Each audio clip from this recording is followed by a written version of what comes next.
It is time for your latest aviation news recap and the final episode of this week before there is a day break.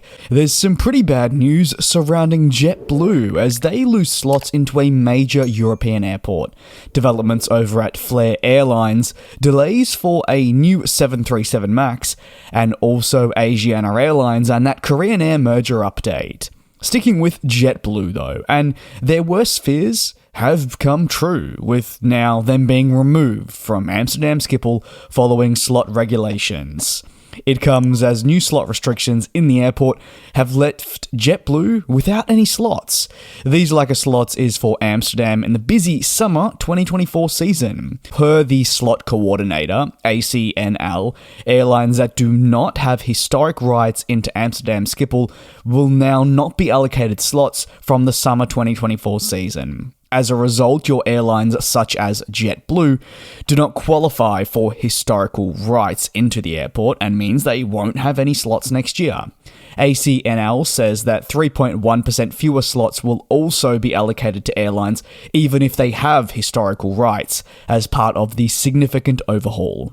The Dutch government unveiled plans to cut flights from the primary airport Amsterdam Schiphol some time ago. A staggering 10% of flights in comparison to what was offered in 2019 will be cut from next year. Interestingly, KLM, which calls this airport home, has continued to be very outspoken about the disagreement over the ruling. In fact, you'd be pretty hard-pressed to find an airline or aviation company that necessarily agrees with this. KLM does believe this will negatively impact their own growth plans and limit any potential expansion to meet future demand that they'd like to participate in. The Dutch government believe that the aviation industry brings a lot of good. However, what I find interesting as well is their point on those living around the airport. The transport minister believes that for those living around the airport, there are many negatives. Some would argue it's a little bit weird that the focal point is just on that, considering all the greater good that the industry does do, but then some will definitely be able to understand. JetBlue believes that the removal of its slot does violate the US-EU air transport agreement and has already filed a complaint. The airline has also called for operations out of New York JFK from the Air France KLM group to be banned. This is a way that they believe to keep the industry in a fair landscape and not give other carriers an advantage when JetBlue is banned from these markets. The thing is, JetBlue's Amsterdam service is actually pretty new, only beginning in the third quarter of this year after being announced in April. The lack of slots is a blow to their transatlantic network, which has continued to build through the years, and we'll have to wait and see how this all plays out, but no doubt it is a pretty large story. Sticking in the North American space, and we're moving over to Canada's low-cost, Flair, who are plotting their own pretty big expansion in the coming years. A move to expand does follow increased appetite to grow in the Canadian and closely located markets, while also competing with other carriers in the same sector. As part of expansion efforts, Flair says it'd like to have 50 aircraft by 2027. This is a 2-year delay following initial guidance they provided. However, by having a total of 50 aircraft, it does represent a pretty big increase on the current amount of operational aircraft. An expansion does also directly respond to the continued growing market and the appetite for ultra-low-cost travel in Canada, a country that, you could argue, has primarily been plagued by high airfares for some time, robbing many people of the opportunity to travel maybe when they wanted to or needed to.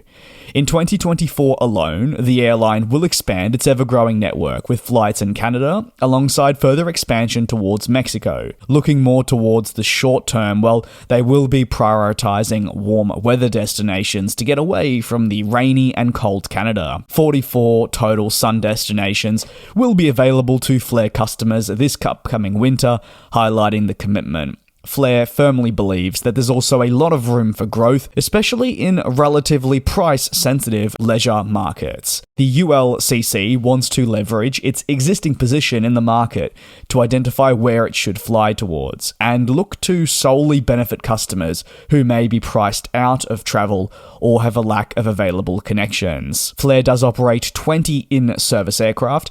These are all spread across the 737 family, but if taking a look at solely their most popular unit when measured by active operational aircraft. It is that 737 MAX family, with 18 of the 20 in-service planes part of the MAX series. And what better way to transition into the next topic, which covers none other than the 737 MAX. Allegiant is joining now the long list of airlines impacted by delays to this program. The airline based in the United States is now preparing for a delay to its initial forecast for first delivery. The first delivery for the MAX has been delayed through to 2024, following an earnings call for the third quarter. Following the latest update, the expectation is the carrier's first MAX 8-200 will arrive sometime in the early stages of next year, and ultimately this is later than initially expected for the US-based airline that operates low-cost missions across a pretty expansive network. Updated guidance actually follows what was initial expectations that Allegiant would welcome their first MAX before year's end. However, while this guidance came only a matter of months ago, much has changed. For instance, Boeing had initially targeted 400 to 450 deliveries for the 2023 calendar year for the MAX program. However, thanks to persistent issues and partner companies too being impacted, it recently revised its forecast. As a result, the total was brought down towards 375 to 400 deliveries, and that is still subject to change.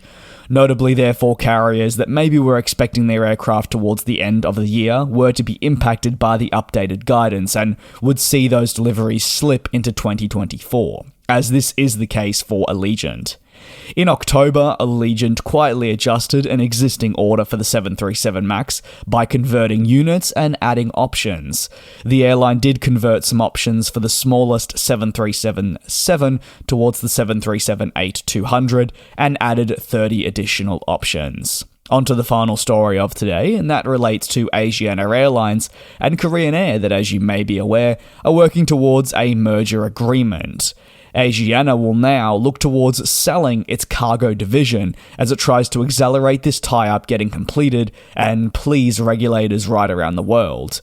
This is strictly related, though, with the European Commission, and analysts have already made it very clear that even if they can, say, get over the line with the EU, they still have regulators from other countries that need to be sorted. Merger processes are by no means a simple process. We have seen that on numerous occasions, and we're also witnessing something take place of similar stature in the United States currently with Spirit and JetBlue. Whether or not that goes ahead remains to be seen, but there has been immediately a lot of pushback.